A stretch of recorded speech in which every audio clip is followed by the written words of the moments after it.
Back to exemplar C H.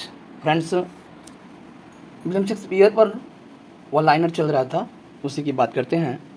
आज continue करते हैं क्वेश्चन नंबर 60 से। Shakespeare produced most of his known works between, तो कह रहे जो इम्पोर्टेंट वर्क्स थे वह 1589 से लेकर के 1630 तक, ध्यान रखिएगा इसी बीच जितने भी इंपॉर्टेंट वर्क्स थे इसी में आए थे। His early plays were primarily comedies और कह रहा है हिस्ट्रीज, कह रहा है कि जो स्टार्टिंग में जो इनके वर्क थे वो पहले कॉमेडीज थे, फिर कुछ हिस्ट्रीज भी थे।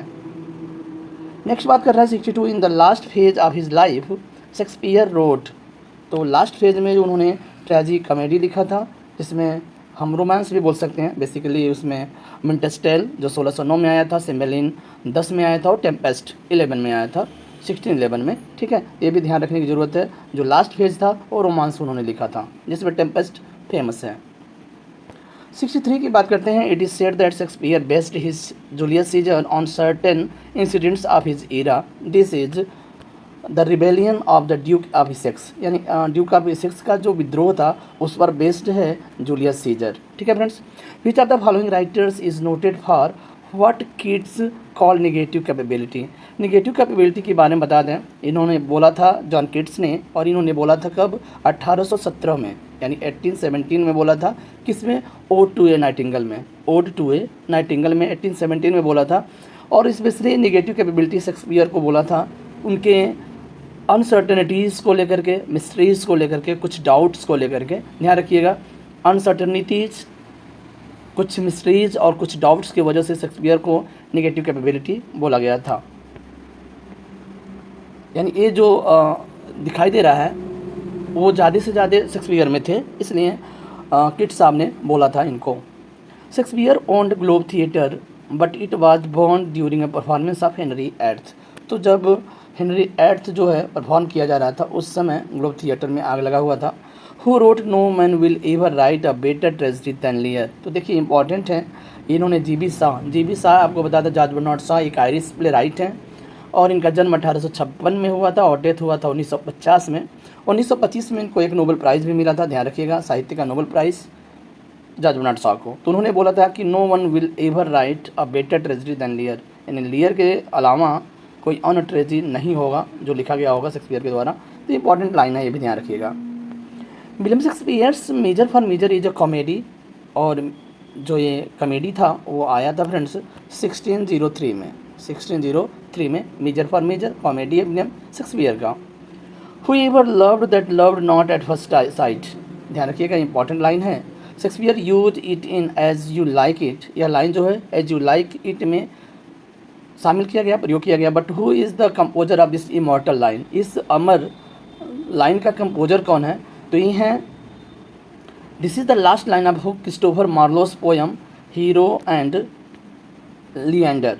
हीरो एंड लिएंडर के एक पोयम है, क्रिस्टोफर मार्लो जो अपने यूनिवर्सिटी विट्स में से एक थे, उनकी एक पोयम की अंतिम लाइन है who ever loved that loved not at first site. तो ध्यान रखिएगा ये एज यू लाइक इट में इस लाइन को शेक्सपियर साहब ने यूज किया है। As you like it this lines are spoken by shepherdess Phebe, कह रहे हैं कि ये एज यू लाइक इट में यह लाइन जो बोला गया है सिफर्डस फेबे के द्वारा बोला गया है। इंपॉर्टेंट फैक्ट्स है फ्रेंड्स, इसको ध्यान रखिएगा, ठीक है। Shakespeare borrowed the formula of romantic comedy from, तो रोमांटिक कॉमेडी का जो फार्मूला उन्होंने ओन किया था, बोरो किया था साहब ग्रीन साहब से, रॉबर्ट ग्रीन, और रॉबर्ट ग्रीन भी यूनिवर्सिटी विट्स में से एक हैं। Which of the following Shakespeare's play is dramatisation of Robert Greene's Pandosto. Pandosto का जो रॉबर्ट ग्रीन का एक वर्क है उसमें आया था विलियम शेक्सपियर साहब का विंटर्स टेल, जो 1609 में आया था, एक रोमांस माना जाता है। विंटर्स टेल किस पर था? बेस्ट रॉबर्ट ग्रीन के पंडोस्टो पर। Between 1519 and 1593 the theatre were frequently closed in London owing to bubonic plague, bubonic plague की वजह से इस बीच 1590 और 93 के बीच में थिएटर्स क्लोज किए गए थे। 72 की बात करते हैं friends. In which play Shakespeare uses the longest word honorificabilitudinitatibus, जो शब्द है फ्रेंड्स यह यूज किया गया है लव्स लेवर लॉस्ट में, और लव्स लेवर लॉस्ट जो है 1594 में आया था। ये विलियम शेक्सपियर का एक ड्रामा है और एक कॉमेडी है, और कॉमेडी में ओरिजिनल प्ले है लव्स लेवर Lost. The War of Roses important है फ्रेंड्स, इसको भी ध्यान रखिएगा।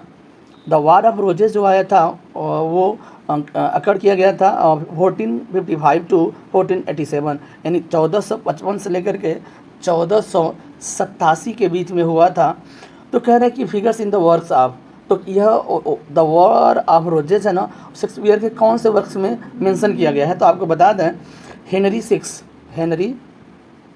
सिक्स में और रिचार्ड थर्ड में यह मेंशन किया गया है the War of Roses 1455 to 1487। Clear है फ्रेंड्स।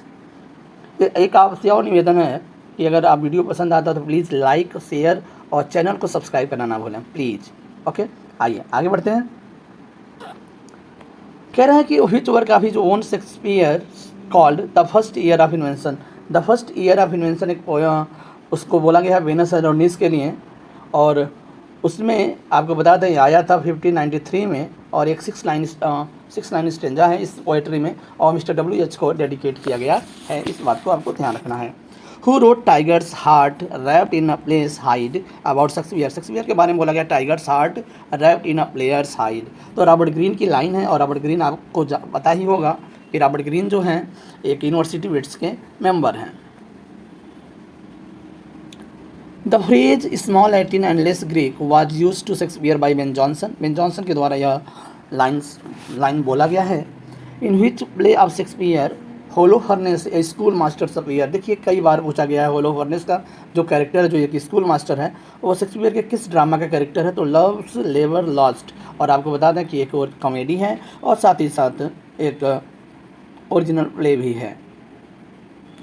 फर्स्ट फोलियो की बात कर रहे हैं, posthumous collection edition of Shakespeare's dramatic works was published in, तो 1623 में। और अगर हम बात करते हैं 1623 में पहला आया था, और दूसरा आया था 1632 में, और थर्ड फोलियो आया था 1663 में, और फोर्थ फोलियो आया था 1685 में। फ्रेंड्स ध्यान रखिएगा 1632 में पहला फोलियो, 1623 में पहला, 32 में दूसरा, 63 में तीसरा, और 85 में चौथा फोलियो आया था। ध्यान रखिएगा।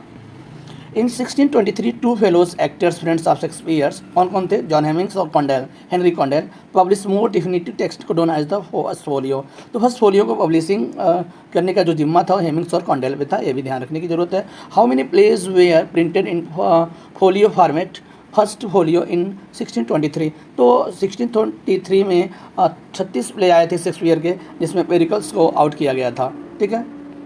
Next which play of Shakespeare's was not included in the first Folio 1623 by Heminges and Condell. तो पेरिकल्स है, और पेरिकल्स की चर्चा हम कर देते हैं। इसे प्रिंस ऑफ टायर भी बोलते हैं, एक ट्रेजेडी है, रोमांस भी मान सकते हैं। और फ्रेंड्स सबसे बड़ी बात 1607 में आया था, 1607 में, या रोमांस भी है, ट्रेजेडी भी है, और प्रिंस ऑफ टायर बोलते हैं पेरिकल्स को। ओके। नंबर 82 है the first folio was prefaced with a poem by Ben Jonson. तो ध्यान रखिएगा इसको भी, first folio was prefaced with poem by Ben Jonson, which is the poet presently held Shakespeare in now famous quote, not of an age but for all time। इन्होंने स्वागत किया था Shakespeare का बेन जॉनसन के द्वारा, उनका सम्मान किया गया था इसमें, यह बोल करके हुए कि किसी एक युग के नहीं है बल्कि सभी समय के लिए हैं विलियम शेक्सपियर। इंपॉर्टेंट लाइन है बाई बेन जॉनसन। 83 का the first folio edition Shakespeare's plays were dedicated to the incomparable pair of brethren and Williams. हाँ, थोड़ा सा आपको बता दें कि किसको डेडिकेट किया गया था फर्स्ट फोलियो। तो एक है हर्बर्ट, जो थर्ड अर्ल ऑफ पेम्ब्रोक हैं, और उनके भाई हैं फिलिप हर्बर्ट, जो अर्ल ऑफ मोंटेगोमेरी हैं। ठीक है, जिन्हें बाद में फोर्थ अर्ल ऑफ पेम्ब्रोक बोला गया है। तो ध्यान रखिएगा हर्बर्ट और फिलिप हर्बर्ट, इन्हीं दोनों लोगों को, इसी पेयर को क्या किया गया था? डेडिकेट किया गया था फर्स्ट फोलियो एडिशन। क्लियर है फ्रेंड्स। 84 की बात करते हैं। How many of Shakespeare's plays had already been publish in quarto edition before 1623। यानी 1623 में जो फर्स्ट फोलियो आया था उसके पहले क्वार्टो एडिशन में कितने प्ले पब्लिश हो चुके थे? तो वह हैं शेक्सपियर के लगभग 18 प्ले जो हैं ऑलरेडी पब्लिश हो चुके थे। ठीक है। और फर्स्ट फोलियो में 1623 में जो आया था उसमें 36 प्ले पब्लिश हुए थे। Who criticize Shakespeare in a pamphlet called, pamphlet का नाम सुनिएगा, a groats worth of wit bought with million of repentance, जो आया था 1592 में। ये है रॉबर्ट ग्रीन वही जो सबसे बड़े शेक्सपियर के आलोचक कहे जाते हैं। ठीक है, रॉबर्ट ग्रीन। तो रॉबर्ट ग्रीन जो है विलियम शेक्सपियर के बहुत बड़े आलोचक थे, इस बात को ध्यान रखिएगा, और उन्होंने अपने पम्फलेट में उनका क्रिटिसाइज़ किया था। इस वीडियो का अंतिम क्वेश्चन फ्रेंड्स कह रहा है कि who called Shakespeare dear of son of memory great heir of fame. तो ध्यान रखिएगा, dear son of memory great heir of fame important line है। और उसकी एक और लाइन है, sweet Shakespeare fancy child, sweetest Shakespeare fancy child. यह बोला गया है जॉन मिल्टन के द्वारा फ्रेंड्स, ठीक है, जॉन मिल्टन के द्वारा बोला गया, इस बात को भी ध्यान रखिएगा। इंपॉर्टेंट लाइन है, dear son of memory great heir of fame and sweetest Shakespeare fancy child. John Milton के द्वारा बोला गया है विलियम शेक्सपियर को। मिलते हैं नेक्स्ट वीडियो में, बाय बाय, टेक केयर।